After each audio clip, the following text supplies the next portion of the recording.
Halo semuanya, perkenalkan, nama saya Komanteresya Lasmi Safitri, NIM 1912011041 dari kelas 3B. Nah, pada video pembelajaran kali ini saya akan membahas mengenai model pembelajaran konstruktivisme. Yuk kita simak videonya. Yang pertama ada hakikat konstruktivisme. Suatu model pembelajaran yang menjadikan siswa sebagai pusat di dalam proses pembelajaran agar dapat mengembangkan dan membangun pengetahuan yang dimilikinya. Guru hanya berperan sebagai fasilitator. Selanjutnya, karakteristik konstruktivisme. Wena 2009 mengungkapkan karakteristik model pembelajaran konstruktivisme sebagai berikut. Yang pertama, keterlibatan siswa secara intelektual dan emosional dalam pembelajaran. Yang kedua, siswa diberi kesempatan untuk bertanggung jawab menyelesaikan tugas bersama. Yang ketiga, siswa didorong untuk menemukan atau mengonstruksi sendiri konsep yang sedang dikaji melalui penafsiran yang dilakukan dengan berbagai cara seperti observasi, diskusi, dan percobaan. Pada dasarnya, untuk menjadi kreatif, seseorang harus bekerja keras, berdedikasi tinggi, antusias, serta percaya diri. Selanjutnya yakni prinsip konstruktivisme. Yang pertama, lebih berkepentingan dengan belajar bukan mengajar.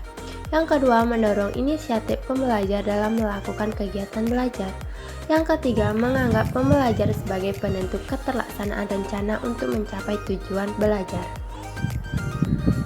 Yang keempat, memperhitungkan kepercayaan, sikap dan motivasi pembelajaran dalam mendorong mereka belajar. Yang kelima, menganggap belajar sesuatu yang baru, tidak mungkin terpisah dengan segala sesuatu yang telah diketahui pembelajar. Yang keenam, belajar adalah aktif memerlukan orang lain dalam pelaksanaannya. Selanjutnya yakni implikasi konstruktivisme terhadap PBM. Yang pertama, makna belajar. Siswa dapat berlatih mengomunikasikan idenya ke dalam bentuk pendapat atau gagasan yang mereka miliki setelah mengamati lingkungannya. Yang kedua, peran murid atau pembelajar. Siswa memecahkan sendiri persoalan yang diberikan oleh guru berdasarkan pemahaman mereka. Yang selanjutnya yakni aspek konstruktivisme. Yang pertama ada adaptasi yang dibagi menjadi dua, yakni asimilasi dan akomodasi. Yang kedua, konsep pada lingkungan. Yang ketiga yakni pembentukan makna.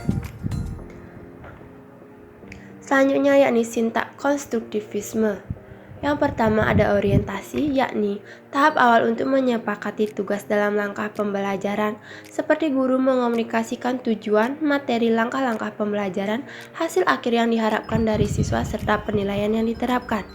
Selanjutnya yakni eksplorasi, siswa melakukan eksplorasi terhadap masalah atau konsep yang dikaji dengan cara membaca, melakukan observasi, dan lain-lain.